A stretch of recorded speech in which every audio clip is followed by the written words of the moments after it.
Hello, my name is Kushal and today I will explain how to create a database in Azure SQL. So there are three methods using which we can create a database in Azure SQL. The first method is to use the Azure portal. The second method is to use the Azure command line interface, and the third method is to use the Azure PowerShell. So let us discuss these methods one by one. So first of all, we will start with the Azure portal. Open the Azure portal in your browser and log in with your Microsoft account. Once you have logged in, you will see this screen. So to create a database, first of all click on create a resource. You can click on directly here on SQL database. If you don't find it here, you can click on databases and then SQL database. Now the first thing is to select a resource group. You can create a new resource group by clicking on create new, or you can also select an existing one. So I will select an existing one, which is group Azure. Enter the database name, let us say DemoDB, and then we have to select a server. You can click on create new to create a new server, or you can select from the list. So I haven't created any server, so I will click on create new. So the first thing is the server name, let us say MySQL 100. You have to keep in mind that the name should be unique to the Azure DNS. Enter the admin login, let us say Azure admin, password, confirm password. Okay, password is confirmed. Select the location of the server and then click on OK. Once you have selected the server, you can decide what kind of database you want to create. If you want to create a single database, click on no. Or if you want to create an elastic pool database, you can click on yes. If you don't know about single databases and elastic databases, you can read our article. I will leave the link in the description box. Now let us configure the database. Let us say we want to create a general purpose, so we will keep it on general purpose and we will create a serverless database. You can change the hardware configuration clicking here. As you can see, we don't have any options, so we will simply choose this and click OK. Here you can decide the maximum number of vCores and minimum number of vCores. Let us say we want to use only one vCore as the maximum vCore and 0.5 vCore as the minimum vCore. I want my database to be auto paused after a certain interval of time. You can uncheck it if you don't want to enable the auto pause delay functionality. But I want this functionality, so I will enable it. Here select the size of the database. Let us say 10 GBs. 3 GB will be allocated for the log space. Click on apply. I will select locally redundant backup storage. You can select according to your requirements. Click on next. Select public endpoint. Add current IP address. You need to configure the Azure SQL database firewall. Only those IP addresses can access the database that are added in the firewall. So let us add our current client IP address. You can select the connection policy, whether you want to connect directly to the database or you can also use a proxy server between the connection. So I will choose the default policy. Click on next. You can also enable Azure Defender for SQL. It helps to increase security as it provides various features like vulnerability assessment. But you have to pay a price for that. So I will not choose it for now. Click on next. You can start with a blank database by clicking on none. Restore from a backup by clicking on backup. Or you can also select a sample database. Azure SQL will create a sample database for you. Click on next. Next again.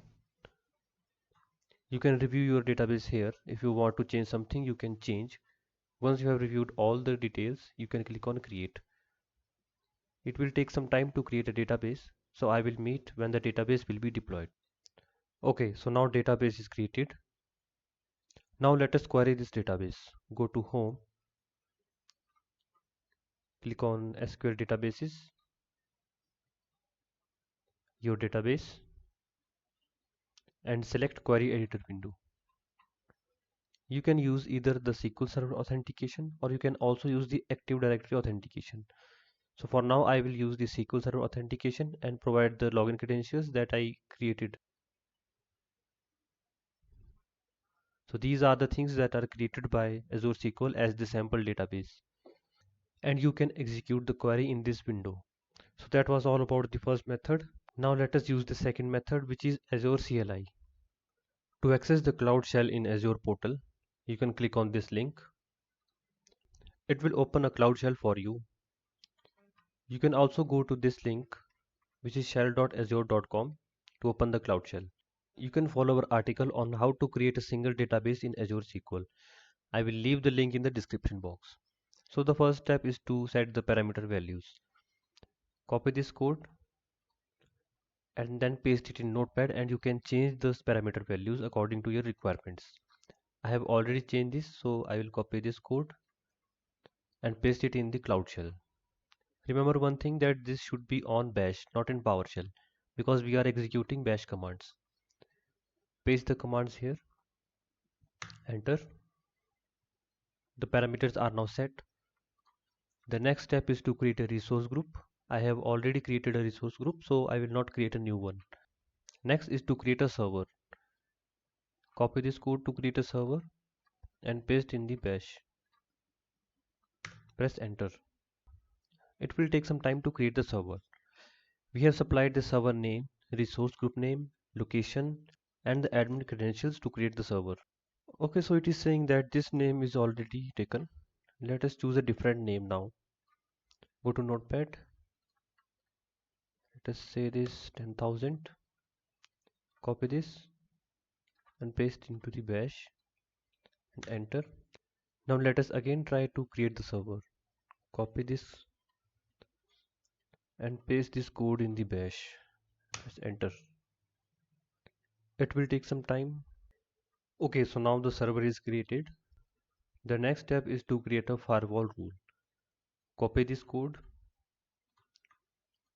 and paste it in the shell.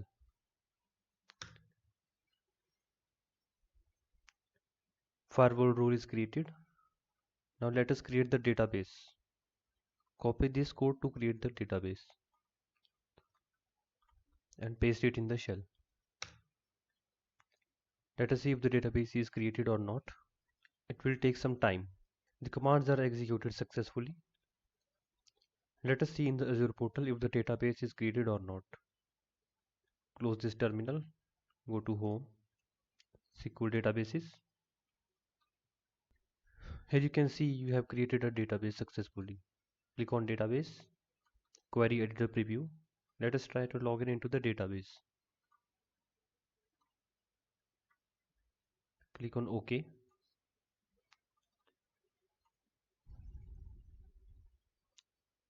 Now we are connected to the database. So this is the way how you can create a database in Azure SQL using Azure CLI. Now let us discuss the third method, which is using Azure PowerShell. To create the database using Azure PowerShell, click on this icon to access the Cloud Shell and click on here and select PowerShell. Refer to the same article that I have shared in the description. Here are some commands that you can use to create the database. So the first step is to set the parameters. You can copy this code and paste it on the notepad and set the parameter values according to your requirements. I have already changed these, and I will copy this thing and paste this code into the PowerShell. Enter. The parameters are set. The next step is to create the server. You can copy this code and paste into the Cloud Shell, and this code will create a server for you. Let us wait for some time. Okay, so now server is created. We can move to the next step now, which is to create a server firewall rule. Copy this code and paste in the Cloud PowerShell and press enter.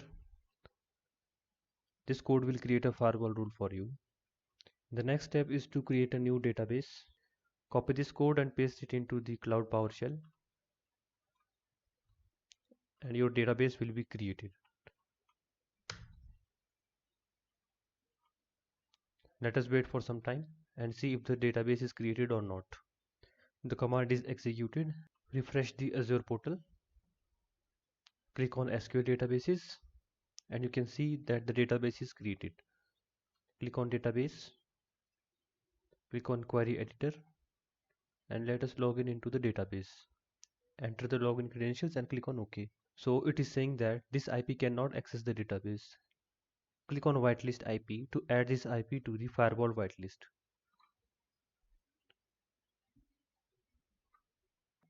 Let's see now if we can access the database. Click on OK. Okay, so as you can see, we can now access the database. We can see the tables, views, and stored procedures. Thus, you might have learned how you can create the database in Azure SQL using various methods. Thank you and have a nice day.